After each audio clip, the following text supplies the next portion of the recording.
उत्तर प्रदेश की राजनीति इस समय बयानों की आग में लगातार झुलस रही है। कभी राणा सांगा जैसे महापुरुष को लेकर समाजवादी पार्टी के राज्यसभा सांसद रामजी लाल सुमन बयान देकर बवाल मचा देते हैं, तो उसके बाद अब उत्तर प्रदेश की राजधानी लखनऊ से सटे हुए कन्नौज जिले में इत्र की नगरी से खुशबू की जगह दुर्गंध का कौन सा बयान राजनीति की दुर्गंध को बढ़ा रहा है। आखिर अखिलेश यादव ने ऐसा क्या कहा जिसको लेकर समाजवादी पार्टी एक बार फिर जातिवाद के मुद्दे पर घिरती जा रही है।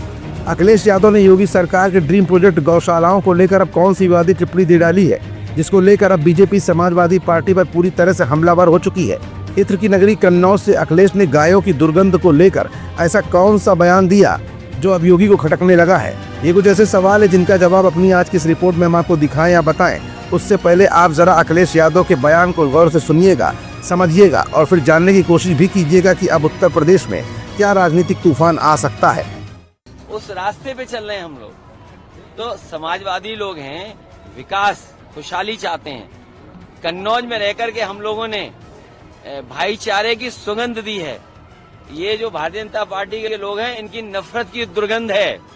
मैं तो कन्नौज के सुगंध वाले लोगों से कहूंगा, ये भारतीय जनता पार्टी की दुर्गंध को हटाएं। अभी तो थोड़ी हटाई है, अगली बार और हटा दो, जिससे कि कन्नौज का विकास रुका हुआ आगे बढ़ जाए। आप बताइए, दुर्गंध पसंद करते हैं इसीलिए गौशाला बना रहे हैं।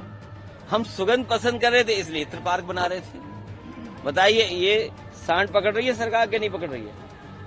आप खुद जानते होंगे। नहीं पकड़ रही है, उसका भी पैसा खा जा रहे हैं।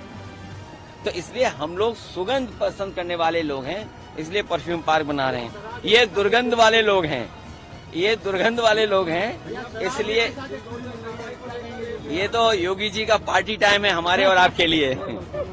तो अभी आपने अखिलेश यादव का ये बयान सुना। अखिलेश का कहने का मतलब था कि वो खुशहाल वाले लोग हैं, यानी सपा सुगंधित लोगों में गिनी जाती है और भाजपा को दुर्गंध वाले लोगों में गिना जाता है। बस अखिलेश का ये बयान भाजपा को नागवार गुजरा। भाजपा की तरफ से डिप्टी सीएम केशव प्रसाद मौर्य से लेकर तमाम बड़े बड़े नेताओं ने अब अपनी प्रतिक्रिया इस बयान पर दी है। उप मुख्यमंत्री केशव प्रसाद मौर्य ने जोरदार पलटवार करते हुए कहा कि किसान, खासकर ग्वाले के बेटे को अगर गाय के गोबर से दुर्गंध आने लगे तो ये भी समझ लेना चाहिए कि वो अपनी जड़ों और समाज से पूरी तरह से कट चुका है। केशव ने आगे कहा कि कथा सम्राट मुंशी प्रेमचंद ने लिखा था कि किसान के बेटे को अगर गोबर से दुर्गंध आने लगे तो अकाल तय है। सपा बहादुर अखिलेश यादव को भी गोबर से दुर्गंध आ रही है।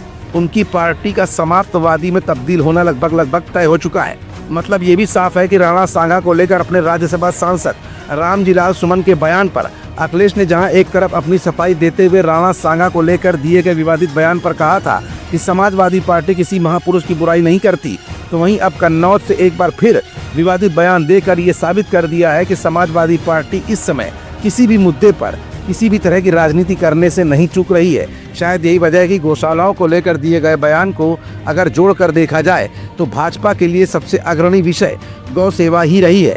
ऐसे में अखिलेश का ये बयान निश्चित तौर पर भाजपा की दुखती रग पर सीधा हमला माना जा रहा है।